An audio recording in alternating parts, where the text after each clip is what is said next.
გამარჯობათ ნინა ბებო, გამარჯობათ. როგორ ბრძანდებით? რამდენი წლის ბრძანდებით? 101 წლის გახდით უკვე 101 წლის.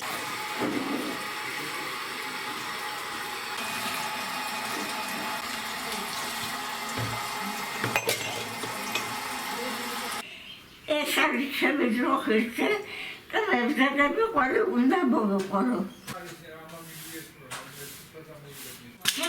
საქმეა რომ ვთვლო.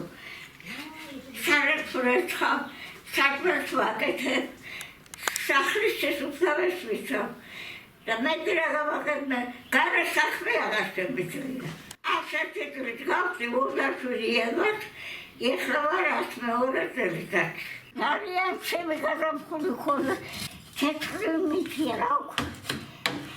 დილა საღამოს განსაკუთრებით ძალიან შიშვია.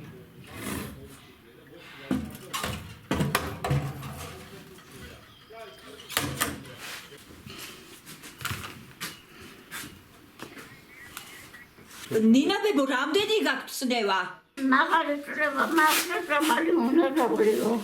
მაღალი როსვავრი ერთგამაისtra ორმე დღეს.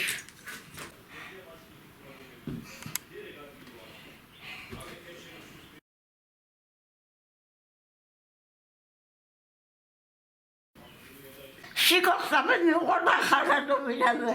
და მე დავკარგე ჩემი სიკოხსაბე, სიმერეშიც გავუყვა ჯერჯერობით და ნახოს მომოარერას.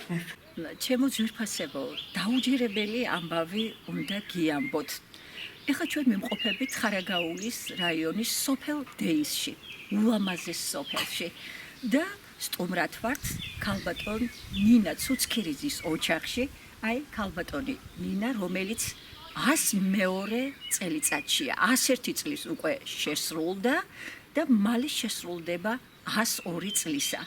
ჯერ ხომ გასაოცარია, რომ ამასაკამდე ცოცხლობენ ადამიანები, მაგრამ ყველაზე დაუჯერებელი ის არის, რომ ქალბატონი ნინა, 101 წლის ქალბატონი არის ისეთ ფორმაში, რომელსაც შეუძლია ოჯახში იფუსფუსოს, გააკეთოს ყველა ოჯახური საქმე, რასაც ყოველდღიურად ჩვენ ახალგაზრდები ვაკეთებთ, მოუაროს ეზოს, კარმიდამოს, ყავს ძროხა, ამოყავს ყველი და მე რომ არ დაგღალოთ ჩემი საუბრით, ალბათ საინტერესო იქნება ნინა ბებო თავად მოგვითხროს თავისი საოცარი ცხოვრების გზის შესახებ და იმის შესახებ, თუ რა არის საიდუმლოება იმისა, რომ 102 წლამდე იცოცხლა და ასეთ საოცარ ფორმაშია. 26 წლის ვიყავი რო გავხდი. გავყები კორია ცოცხლებას სწორად. ჩემი სოფელში. ხო. ყავს სამშული. ორი ქალიშვილი და ერთი ბიჭი. სამივე სულს დავამთავრებია უმაღლესი. ცხოვრობენ თბილისში სამივე. სიზები ადრე დამეყობენ, სულები დამეყობენ, მაგრამ გოგოები, შვილები თბილისში ცხოვრობენ. ყავს შვიდი, 8 შვილთაშვილი. უფრო მარტო ყოფნა მეწევს, ხშირად უფრო ბიჭი მხედავს. სხვა შვილებიც ხედავენ, მაგრამ ძირითადად ბიჭი მხედავს ხოლმე. ამდენ რო ვიცოცხლე, მე თვითონ მიყვეს, როგორ გავძერ. რა რითი გავძელი არ ვიცი, ჯაფაში ვიყავი, სრობაში ვიყავი. ბევრი ღამეების გამჩენებია, უძულო ღამეების ვერ მქონებია, იმიტომ რომ საქმე ბევრი იყო სახლში. მე უყურესა 28 წელიწადში და მეყობა და 33 წელიწადია მე ვუძვარ ოჯახში. შევდი ბიბლიოთეკაში 40 წელი. მაგ საპატიო ბიბლიოთეკაში ვწოდება. ხოდა ყავდა პირველ წელს ყავდა საკარბი და მონაკვეთი მქონდა, ბოსტანი მქონდა და ვამუშავებდი, ზოგი მეზობლები მეხმარებოდნენ, შვილები ჩამოდიოდნენ, მეხმარებოდნენ და ასე მიყავდა ჩემი ოჯახი ეკავდა. ძალიან კარგი მეზობლები ვყავს. მარტოობას არ ვფლობ, როცა მარტოობას მაგეცხავენ და ყურადღებას ვაქცევ. მაგალითად ის ჩვენი ნათურია და აღარგლეშენია სიბერის კარგათავარ და ყველაფერი რეგზე არის. ეს შემსულია ნაბორა რა ბიჭი. სელი ცხოვრება რაც მახსოვს სულ შრომაში. სულ მუშაობს. ახლა აღარ შეუძლია წერებმა თავის იქნა და აქამდე ძროხებიც ყავდა. ერთი კი არა, ორი ძროხა ყავდა ხოლმე. ღორცაც ზდიდა, თან ხო შვილები სამი ვარ თბილისში და სამივე სათითაოდ გვიზდიდა ბურაგებს. ღორც ერთი თავი აქვს და ყველა სულ გავინაჭრდა, სათითაოდ გვიზდიდა, სამ ბურაგს გვიზდიდა. ქათმები სულ ყოველთვის ყავდა. კვერცხი და ქათმის ხორცი არ გვაგდა შვილებს. მიუხედავად იმისა, რომ უკვე ძალიან მოხუცებულია 101 წლის არის. დილით ჩემზე ადრე დგება. ოჯახის საქმე, რაც არის გასაკეთებელი, ყველაფერს აკეთებს. ძროხის მოწოლა აღარ შეუძლია ახლა დაქირავებული ყავს მეზობელი იმას აწვდიებს და მე სახში რომ მოიტანს ეს ყველს თვითონ ამოიყვანს, ნაზუგსაც თვითონ ჩაადუღებს და სულ ყველაფერს აკეთებს თავისი ხელით. როცა ეს დედა სახშია, სულ ყველაფერი დასუფთავებული უნდა იყოს, წერი არ უნდა იყოს სახში და საჭმელებს აკეთებს თვითონ და ყველაფერს სუფთავს და გემრიელად აკეთებს. 100 წლის შეგავდერო, ხავს ვარდი ბოთოლში ჩამდიოდი. თითქმის 100 წელს, მაგრამ ეს 6 თვეა ძირითადად ბოთოლში ვეღარ ჩავდივარ.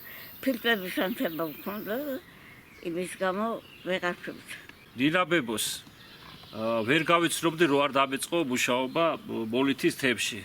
მერის წარმომადგენლად და მოვიკითხე გარკვეული დახმარებები იყო ხადაზმულებზე და ერთ-ერთი ხადაზმული აღმოჩნდა მაშინ იყო 99 წლის თუ 98-ის. ნუ მაშინაც ეკუთვნოდა რაღაცეები რომ ინფექცია ყურადღება, ისედაც ეკუთვნის და 100 წლის რო გახდა უკვე რა გარკვეული ფინანსური პატივი აქვს გამგეობას ესეთ ქალბატონებს და მაშინ გავიცანი. ასევე გავიცანი პადების დროს ამოვაკითხე, გახსოვს პადებია რო იყო. გამაფრთხილა მეორედ ისე არ მოხვიდეო, თუ არ გამაგებინებ რომ ხაჭაპურები ვიდა დაგიცხო რა და აი იმის მერე სულ ფიქრობდი, ისე იმედიანი ქალბატონია, თამამად არის სოფელიც, გარშემოყოფებიც მოხუცები, რომ აი ხედავ ლინა როგორ არის, ყოჩაღათურა იყო შეც, აი ესეთი რაღაცები მესმის ხოლმე და რაც თავარი კიდე არ მეგონა, თუ კიდევ 100 წლის ქალბატონი მიდიოდა წველი და ძროხას მე მეგონა ეხა მითხრა როგორც სტუბარი რომ მოდის და ვინმეს დაუძახვის არა პირადად წველი და ძროხას მიდიოდა ამოყავდა ყველი ეხლაც ამოყავს ხო ღმერთმა დიდხას კიდე მაგრად გაყოფოს და შენი შვილისთვის ხაჭაპურები დიდხას გაგაკეთებიოს ბებიაჩების დაქალია ხო ესია შურა ასაკში რო შედეს ადამიანი სიცოცხლე უფრო უნდა იმიტომ უნდა რომ შურები ყავს, უნდა იმათ უყუროს, უცქიროს. ხო და ამიტომ სიბერა კარგი არის, თუ ჯანმრთელობა გიწყობს ხელს და მომავალი თაობას კარგი ხავს. ძალიან კარგი წილი შურები და შურები ყავს და ამ ყურადღებას მაქსიმალურად ის მაძლევიებს მეც და დიდხან მათოს როს კიდე რომ ამ ჩემ მომავალ თაობას მაყურებიოს. 40 წელი ვიმუშავე ბიბლიოთეკაში უწყოდათ. სოფელი სამშე იყო ახალგაზრდების შვილი. მოდიოდნენ წიგნით უყარდათ, კითხვაც უყარდათ, ყველაფერი. ყველას ახალგაზრდებთან ისე მეგობრულად ვიყავი, თითქოსი მოთითორი ვიყავი და უყარდათ ჩემთან ბიბლიოთეკაში მოსვლა. წიგნები მიყვარდა ძირითადად უფრო იმ პერიოდში იყო სამამულოებზე გამოსული წიგნები გამოძიებაზე და რამე აი ესეთ ლიტერატურას ვკითხულობ. ახლა ვკითხულობ ჟურნალებს არ გამომეპარება სარკე. ძალიან კარგი სოფელი იყო. სოფელი ძეისი. ძალიან ბევრი ხალხი ცხოვრობდა. მაგრამ ეხლა წავიდნენ სოფელში მარტო ხნიერი ხალხი და ახალგაზრდა იშვიათად არის. ძალიან მიყვარს სოფელი. მე კი არა, ჩემთან სტუმრები ვინც მოდიოდნენ, როცა მოდიოდნენ, ყველა იგონებს ეს. მე ვფიქრობ, რომ ჩემი შრომის შემდეგ რომდე ხან მიცოცხლე. ეს ყველაფერი ჩემი ძეისის აერის წყალობა არის.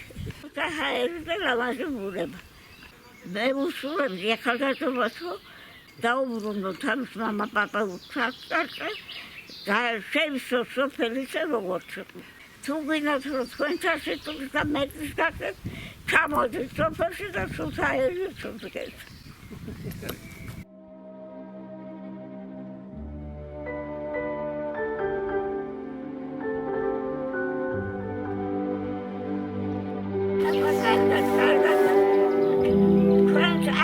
სოფელი გადაგელახო და მის შემდეგ ცხოვრება გაგეგრძელები.